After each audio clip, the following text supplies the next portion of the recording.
Hello learners, আসসালামু আলাইকুম। আপনারা দেখছেন ইব্রাহিম 360 এর সাথে আছে আমি ইব্রাহিম খলিল। আজকের টিউটোরিয়ালটির মাধ্যমে আমরা ক্লাস 7 এর ইংরেজি চ্যাপ্টার 3 ইফ যে কবিতাটি আছে, বিশেষ করে আজকে আমরা লাভ বিটুইন ব্রাদার এন্ড সিস্টার এর সেন্ট্রাল থিম কিভাবে করতে হবে বিস্তারিত আলোচনা করব। চলুন শুরু করা যাক। এখানে প্রথমত আমাদেরকে বলছে, ইনস্ট্রাকশনটা আমরা একটু দেখে নেই। এখানে বলছে যে in group read any two of the poem given below. নিচে যে কবিতাটা দেয়া আছে, বিশেষ করে to love between brother and sister, তারপরে ট্রুথ, এরপর আরেকটা কবিতা আছে। সো এই কবিতাগুলোর থেকে যে কোনো এনি অফ টু, নিচে যে দুইটা আছে এগুলাকে পড়তে বলছে গ্রুপে, and write the central theme. Central থিমটা লিখতে বলছে। Follow all the steps of writing in central theme. Central theme লেখার জন্য যে স্টেপগুলো আছে সেগুলোও করতে বলছে, and later present it in whole class. পরবর্তীতে পুরো ক্লাসে সেটা শেয়ার করতে বলছে। তো প্রথমে আমরা কবিতাটা পড়ে নিব যে লাভ বিটুইন ব্রাদার অ্যান্ড সিস্টার। এই কবিতাটা লিখছে আইজ্যাক ওয়ার্ড। আইজ্যাক ওয়ার্ড, ভাই বোনের মধ্যে ভালোবাসা। এখানে বলছে whatever brawls disturb the street. রাস্তায় যখন যতই ঝগড়া হোক না কেন, there should be fights at home. বাড়িতে শান্তি থাকতে হবে। Where sister dwell and brother meet. যেখানে বোনেরা বাস করে, ভাইয়েরা মিলিত হয়। Quarrel should never come. ঝগড়া কখনোই হওয়া উচিত না। Birds in their little nest agree. কারণ পাখিরাও তাদের বাসায় ঝগড়া করে না, সম্মত একমত থাকে। And tie is at shameful sight. লজ্জাজনক দৃশ্য হচ্ছে when children of our family, যখন আমার পরিবারের শিশুরা fell out seed and fight, আমাদের বাচ্চারা ঝগড়া করে, তিরস্কার করে এবং মারামারি করে।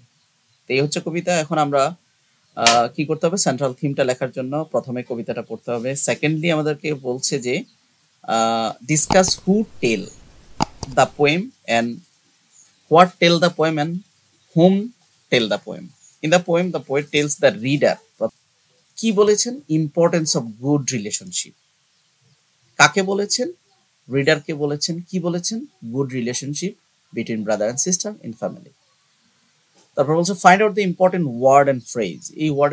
এই কবিতার ইম্পর্টেন্ট ওয়ার্ডগুলা খুঁজে নিতে বলছে। যে ডিস্টার্ব, তারপরে ফিচ অ্যাট হোম, ব্রাদার, তারপর sister, quarrel, birds, nest, children, family, cheat, fight, brother, sister, quarrel, তারপর bird, nest, children, family, cheat, fight.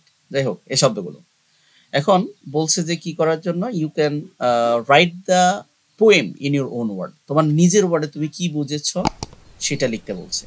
তো এরকম হতে পারে, tells about the love among brother and sister even if we are fighting outside. If there are fighting outside, যদি বাহিরে ঝগড়া থাকেও, home should be peaceful, বাড়ি থাকবে শান্তিপূর্ণ। Brother and sisters get along, যখন ব্রাদার অ্যান্ড সিস্টার একা থাকে, there shouldn't be any arguments at home. কোনো কি থাকবে না? কোনো আর্গুমেন্টস থাকবে না। It's like bird living together in their nest peacefully. যেভাবে পাখিরা তাদের বাসায় থাকে সম্মত হয়ে। It's said when children from same family fight and argues. যখন একই পরিবারের সন্তানরা বিভিন্ন ধরনের যুক্তিতর্ক উপস্থাপন করে, আর্গুমেন্টস যায়, কন্ট্রোভার্সি করে, ফাইট করে। এখন বলছে যে এই কবিতা থেকে তুমি কি শিখেছো? What do you learn from this poem. এই কবিতা থেকে কি শিখেছো? তাহলে এটা আমরা এরকম লিখতে পারি, from the poem I have learn that brother and sister should live together at home peacefully. শান্তিপূর্ণভাবে বসবাস করতে হবে। And they should love each other, তারা একজন অন্যজনকে ভালোবাসতে হবে। And they shouldn't quarrel among them, একজন অন্যজনের সাথে ঝগড়া করা যাবে না।